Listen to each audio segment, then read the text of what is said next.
Nalagay nga ba sa alanganing posisyon ng Golden State Warriors sa NBA or nakaiwas sa Los Angeles Lakers? Matapos ang matinding bakbakan ng mga NBA teams sa regular season, eto na at buo na ang kartada para sa play-in tournament. Matapos ang matinding rambulan sa Western Conference, finally buo na ang picture para sa playoffs and play-in tournament. Nalagay nga ba mga idol sa alanganin ang Golden State Warriors matapos matalo sa huling laban nila kontra sa LA Clippers? Hindi umubra ang ginawang 36 points ni Stephen Curry sa ginawang 39 points ni James Harden.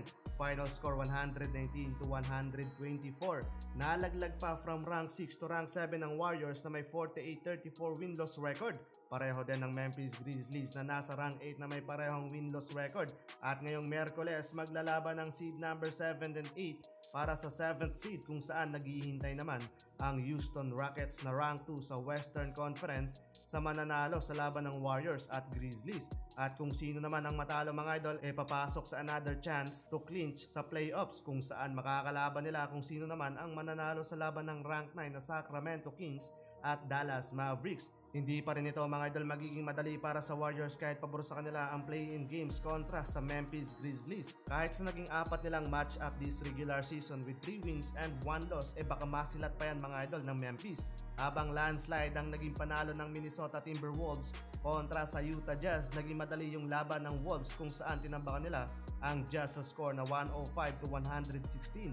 Matik na din kasi mga idol na sa kahit anong prediction matatalo ang Utah Jazz na nasa panghuling spot naman sa conference na may only 17 wins and 65 loss this season. Umabante pa mga idol ang Wolves sa rank 6 to secure playoff spot at inagaw ito sa Warriors at may halos isang linggong preparasyon pa kung saan makakalaban naman nila sa first round ng playoffs ang rank 3 na Los Angeles Lakers. Parang revenge match to mga idol ni Anthony Edwards kay Luka Doncic at Denver Nuggets naman kontra sa LA Clippers, habang sa kabilang komperensya naman mga idol pasok sa playoffs contention ng Cleveland Cavaliers na top 1 sa Eastern Conference at naghihintay na lang din mga idol ng makakalaban sa play-in tournament ng Bulls, Heat, Magic at Hawks. Naghihintay din mga idol ang Boston Celtics ng kanilang makakalaban sa mananalo naman sa laban ng Orlando Magic at Atlanta Hawks. Samantalang bakbakan agad sa first round ng playoffs kung saan makakalaban naman ng Indiana Pacers ang Milwaukee Bucks at rank 3 na New York Knicks naman kontra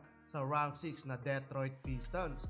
Sa iyong prediction mga idol, sino kaya ang magiging champion this season sa NBA? Pakicomment naman yan sa ating comment section at huwag mo na din kalimutang mag-subscribe sa ating YouTube channel at mag-follow sa ating Facebook page. Maraming salamat sa iyo idol.